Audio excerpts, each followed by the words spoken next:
most by those they did deceive.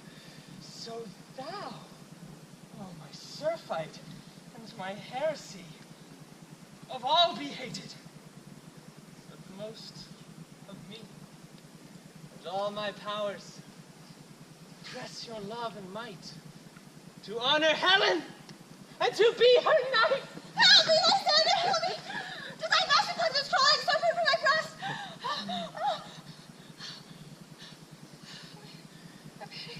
My dream is here. Lysander, look on you, quick with fear. You thought a serpent ate my heart away, and you sat smiling at its cruel prey. Lysander? Lysander? What? Out of hearing? Gone? No sound, no word, a laugh, where are you? Speak, if you hear, speak of a love's I swoon almost with fear. No? Then I will perceive you are not nigh.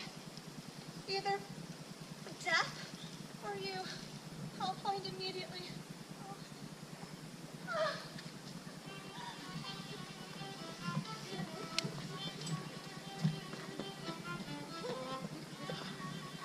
Are we all met?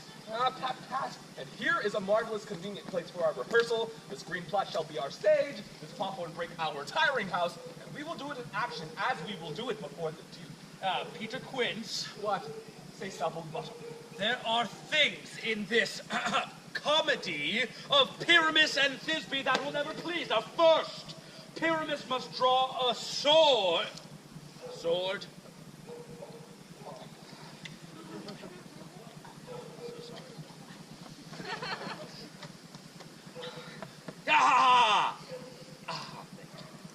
Must draw a sword with which to kill himself, which the ladies cannot abide. How answer you that? By our legend, a parlous fear. I believe we must leave the killing out when all is done. Not a whit! I have a device to make all well. Write me a prologue. And let the prologue seem to say we will do no harm with our swords, and that Pyramus is not killed indeed, and for the better assurance tell them that I, Pyramus, am not Pyramus, but am Bottom the Weaver. This will put them out of fear.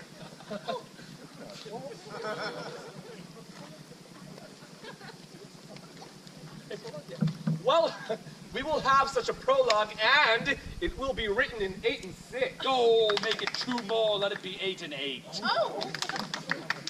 Will not the ladies be afeard of the lion? Oh, I fear it! I promise you! Friends, we ought to consider with ourselves to bring in, God shield us, a lion amongst ladies is a most dreadful thing, for there's not a more fearful wild fowl than your lion living, and we ought to look to it. Therefore, another prologue must tell, he is not a lion. Nay! He must name his name, and half his face must be seen through the lion's neck, and he himself must speak through, thus, or to the same defect, ladies, or fair ladies. We wish you, or we request you, or we entreat you not to fear, not to tremble my life for yours if you think that I come hither as a lion. No! To the pity of my life, I am no such thing. I am a man, as other men are. And there indeed he must...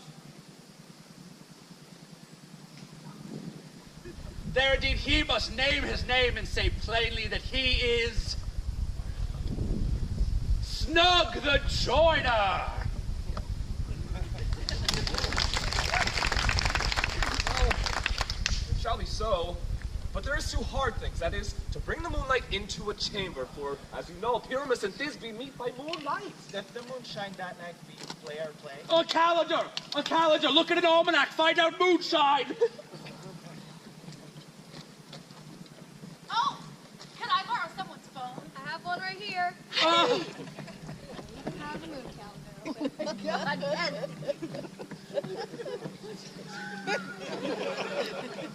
Yes, it does shine at night! Well, then yes, You can leave a casement of the great chamber window where we play our play open, and the moon may shine in at the casement. Aye, or else one must come in with a bush of thorns and a lantern, and say he comes to disfigure or to present the person of moonshine. Oh, yes. Then there is another thing. We must have a wall in the great chamber for, as you know, says the story, Pyramus and Thisbe to talk through the chink of the wall. You never can bring in a wall.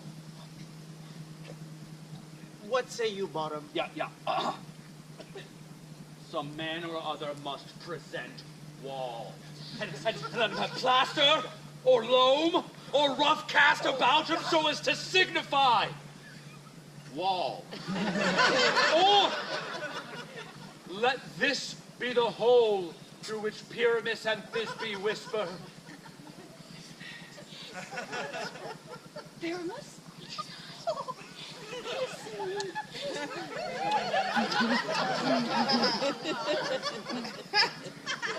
Well, if that may be, then all is well. Come, sit down.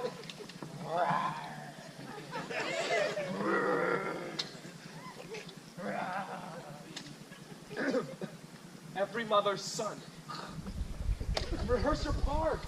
Pyramus, you begin. You have spoken your speech, enter into that break, and so everyone, according to his cue. Bah. Bah. What hempen homespuns have we swaggering here? And so near the cradle of the fairy queen? What? A play tour? I'll be an auditor. An actor too, perhaps, if I see cause. Bah. Speak, Pyramus. Thisbe, stand forth.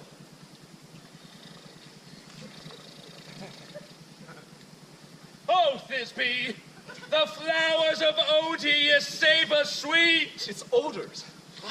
Odors. Odors savor sweet. So doth thy breath, my dearest Thisbe dear. But hark, a voice. Stay but here a while, and by I will to thee appear.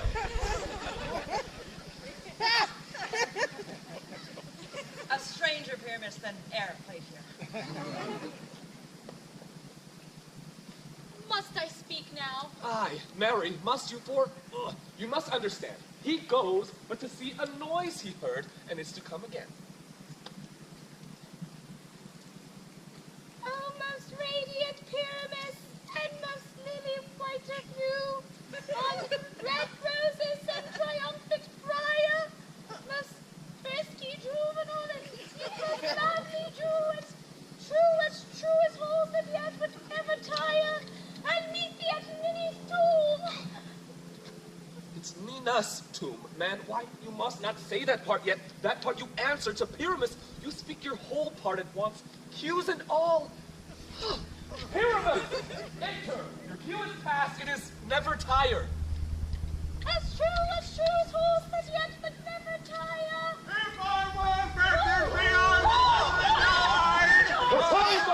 Don't strange with your heart. Pray, masters. Fly, masters.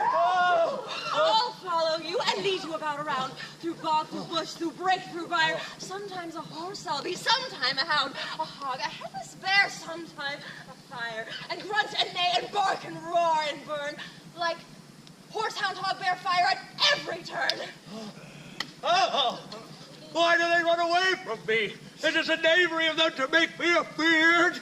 Oh, Bottom, thou art changed. What do I see on thee? Oh, well, what do you see? You see an ass's head of your own, do you? Ah! Bless thee, Bottom. Bless thee. Thou art translated. Oh, I see their knavery. This is to make an ass of me, to fright me if they could. Well, I will not stir from this place. Do what they can, though I will walk up and down. Oh, and I will sing, so that they will hear that I am not afraid. Oh, the cows will clock so black of hue, with all red tawny bill, the throstle with his note so true, and red with little quill. An angel wakes me from my flowery bed. The finch, the sparrow, and the lark, the plain song cuckoo gray, whose notes full many a man doth mark, who dare not answer nay. I pray thee, gentlemen,